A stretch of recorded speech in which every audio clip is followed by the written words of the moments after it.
سیاست بے معتبر ہو گئی ہے. لوگوں کے ذہنوں میں سیاست کا اوپر سے ہونے والی ڈیبیٹ نے سیاستدانوں کو کوئی فرشتہ ثابت کرنے کی کوشش کی. ان سے توقع معاشرے میں یہ کی جا رہی ہے کہ اسی معاشرے میں اپنے اپنے برادریوں قبیلوں اپنے اپنے مفادات کے تحت دیے گئے ووٹوں سے چناؤ میں آنے والے قبیلوں کے لوگ جو ہوتے ہیں ان سے ہم توقع کر رہے ہیں کہ یہ امریکہ اور یورپ اور ڈینمارک اور ناروے جیسے لوگوں کی طرح بہیو کریں. تو یہ بھی ہمیں سوچنے کی ضرورت ہے کہ ہماری توقع بڑی ہے. لیکن یہ بہرحال خوش آئند قطن نہیں ہے.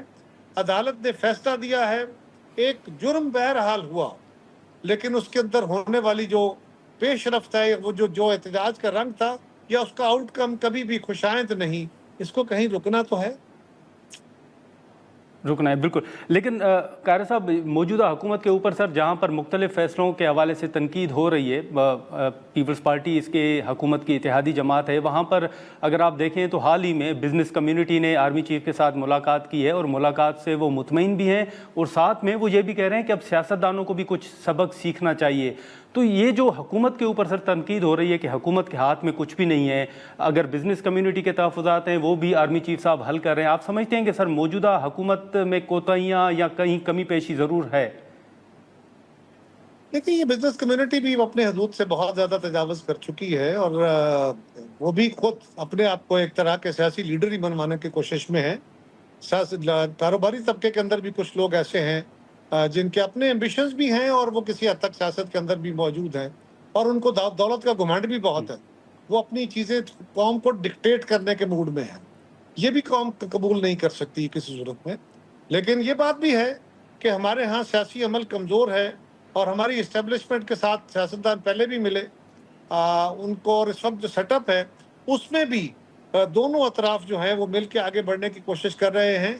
یہ آئیڈیل تو نہیں ہے, یہ مثالی تو نہیں ہے, لیکن ایک ورکیبل فارمولیشن ہے اور اس میں یقیناً بزنس کمیونٹی کو بھی تسلی چاہیے, ان کو بھی حوصلہ چاہیے. اور اگر وہ حوصلہ آرمی چیف کو مل کے لیتے ہیں تو یہ پرنسپلی تو یہ درست بات نہیں ہے, لیکن اپنے مخصوص حالات میں بہرحال اس کے بغیر گزارا بھی نہیں ہے.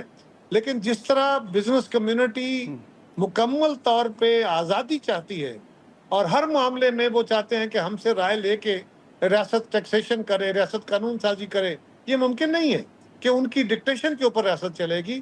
ان کی مشاورت ضروری ہے, لیکن فیصلے بہرحال عوام کے منتخب نمائندوں نے کرنے ہیں. اس ملک کے جو کاروباری طبقہ ہے انہوں نے فیصلے نہیں کرنے. بالکل. لیکن قاہرہ صاحب, جیسے سر شروع میں نے پیپلز پارٹی کا ایک موقف سزاؤں کے حوالے سے میں نے بات کی, اسی طرح سر پیپلز پارٹی کا موقف اداروں کے حوالے سے بھی ہمیشہ رہا ہے. ہم نے محترمہ کو, بے نظیر بھٹو صاحبہ کو, اور اسی طرح بلاول صاحب کو بھی پارلیمان کے اندر, زرداری صاحب کو بھی ہم نے سنا ہے کہ اداروں کو اپنی حدود میں رہنا چاہیے. لیکن حال ہی میں جو وفاقی کیبنٹ کے ممبر ہیں خواجہ آصف صاحب, انہوں نے یہ واضح طور پر کہا ہے کہ موجودہ سسٹم جو ہے وہ ہائیبریڈ ہے. یہ ایک پرانا بیان ہے, اس کی تردید بھی کسی نے نہیں کی. میں آپ کا موقف جاننا چاہوں گا سر کہ آپ پیپلز پارٹی کیونکہ اس نظام کا حصہ ہے, اتحادی جماعت ہے, سر آپ بھی سمجھتے ہیں کہ یہ ہائیبریڈ نظام ہے جس کو پیپلز پارٹی سپورٹ کر رہی ہے؟ مانی صاحب آپ کیا سمجھتے ہیں؟ روز اس ملک کا میڈیا کیا کہتا ہے؟ پاکستان کے عوام کیا سمجھتے ہیں؟ کیا کسی کو شک والی بات ہے کہ آپ مجھ سے سوال کر کے اس پر اقرار کرانا چاہتے ہیں؟ آپ کو کوئی ڈاؤٹ ہے اس میں؟ سر لیکن میں اپنی رائے کا اظہار نہیں کر سکتا رہا. آپ تو اپنی رائے کا مکمل اظہار کرتے ہیں. ہم پہ پوری طرح اپنی رائے دے کے تو آپ اپنا سوال ریز کرتے ہیں. میں تو یہ پوچھ رہا ہوں کہ یہ بات تو اب جانے نہ جانے, پھر گل ہی نہ جانے, باقی تو سارا باغ جانے ہے. میں نے تو کہا کہ ہماری پارٹی کی پوزیشن آج بھی وہی ہے. بالکل ہم پیور ڈیموکریسی کے قائل ہیں. ہمارے ملک کے اندر ہم جب بھی موقع ملا ہے ہم نے گریجولی پولیٹیکل پروسیس کو امپاور کیا ہے, مضبوط کیا ہے, اس کو مستحکم کیا ہے, اس کو باتوقیر کرنے کی کوشش کی ہے اور مشاورتی عمل کو آگے بڑھایا. لیکن ہمارے ہاں بدقسمتی سے کچھ اعمال ایسے ہوتے ہیں, وہ دانستن ہو یا نادانستن ہو, کون ذمہ دار ہے کون نہیں ہے ایک الگ بحث ہے. لیکن ہمارے ملک کے اندر ایک اس وقت فضا ایسی بنی ہوئی ہے کہ اس کے بغیر اب آگے بڑھنے کا راستہ نہیں بن رہا. تو ان خاص سرکمسٹانسز میں جو اس وقت چیزیں چل رہی ہیں وہ آپ بھی جانتے ہیں, میں بھی جانتا ہوں.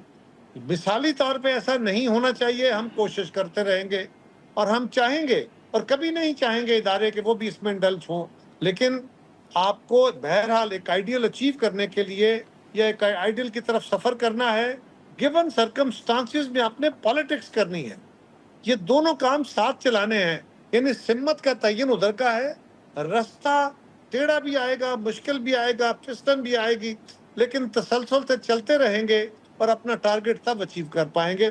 ان حالات کے تحت یہ فیصلہ ہے اور کسی کو شک والی بات نہیں ہے اس میں۔ ٹھیک ہے، لیکن قاہرہ صاحب اسی کے ساتھ ساتھ سر جو حال ہی میں ایک کمیٹی بھی بنی تھی پرائم منسٹر صاحب نے پیپلز پارٹی کے تحفظات خاص طور پر پنجاب کے حوالے سے حل کرنے کے حوالے سے، وہ بھی ابھی تک حل نہیں ہوئے، اور جیسے ہم حکومت کی کچھ کمی پیشیوں کا ذکر کر رہے ہیں سر، آپ پھر اس بات سے بھی اتفاق کرتے ہیں کہ مسلم لیگ نون کے ساتھ پیپلز پارٹی کا اتحاد یا اس وقت جتنے فیصلے ہو رہے ہیں اس میں پیپلز پارٹی کی حمایت، اس کا الٹیمیٹلی پیپلز پارٹی کو سیاسی نقصان ہو سکتا ہے؟ دیکھیے جی، ہو سکتا نہیں ہے، ہو رہا ہے، بالکل ہو رہا ہے، ڈے ون سے ہو رہا ہے، اور پیپلز پارٹی کو پہلے دن یہ فیصلہ کرتے ہوئے پتا تھا کہ اس کا نقصان ہوگا، یہ نہیں ہے کہ ہمیں علم نہیں تھا یا اس کے بعد ہمیں علم نہیں ہے، بالکل ہم گراؤنڈ پہ رہنے والے لوگ ہیں۔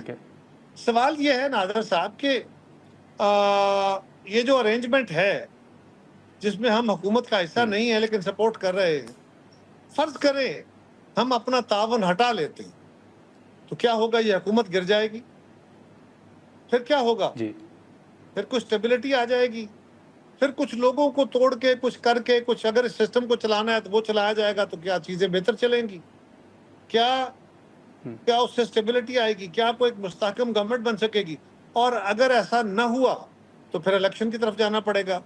پھر الیکشن میں یہ ہوگا کہ کسی صوبے میں کسی کی حکومت، کسی میں کسی کی، کسی میں کسی کی، اور فیڈرل گورنمنٹ کے انتخاب ہوں، تو ملک کے اندر کیا کوئی بہتری کا نظام بنے گا یا اور بڑی خرابی پیدا ہوگی؟ لہذا پیپلز پارٹی لارجر انٹرسٹ کو دیکھ رہی ہے، اس کو دیکھتے ہوئے حکومت کی قانون سازی ہو اس کے اوپر اپنی رائے دیتی ہے، بالکل احتجاج کرتی ہے، کوئی فیڈرل فیصلے ہوں جہاں پہ ہم سمجھتے ہیں کہ غلط ہیں، ان کے اندر ہم احتجاج کر کے ان کو تبدیل کراتے ہیں اور اپنا نقصان بھی کر۔ یہ بات بھی درست ہے کہ ہمارے ساتھ کیے گئے سارے وعدے پورے نہیں ہوئے، پنجاب سے ہمیں بہت سارے شکوے ہیں، لیکن اگر ان شکووں کا علاج حکومت سے علیحدگی کی صورت میں، جس طرح کچھ لوگوں کا خیال ہے کہ کیوں بیٹھے ہیں، ہم کیوں اپنا نقصان کر رہے ہیں، تو پھر اس کا نقصان ایک بڑے نقصان کی صورت میں ہے جو قوم اور ملک کا نقصان ہے۔ سو پیپلز پارٹی قوم اور ملک کے نقصان کی بجائے اپنا نقصان کرنے کو ترجیح دے لیتی ہے۔ یہ کوئی آسان صورت نہیں ہے، لیکن اس کے علاوہ کوئی اور صورت نظر بھی نہیں آتی۔ چل ٹھیک ہے، قمر زمان قاہرہ صاحب بہت شکریہ سر وقت نکالنے کے لیے، تھینک یو سو مچ۔ ناظرین، قاہرہ صاحب کی گفتگو آپ نے سنی مختلف ایشوز کے حوالے سے، اور جو پاکستان پیپلز پارٹی کی پوزیشن ہے اس وقت فیصلوں کے حوالے سے، جو ان کی رائے ہے اس حوالے سے ہم نے گفتگو کی۔ ہم یہاں پر ایک مختصر سا بریک لیتے ہیں، اور بریک کے بعد پاکستان تحریک انصاف اور مسلم لیگ نون کے رہنما ہمیں جوائن کریں گے اور گفتگو کو آگے بڑھاتے ہیں۔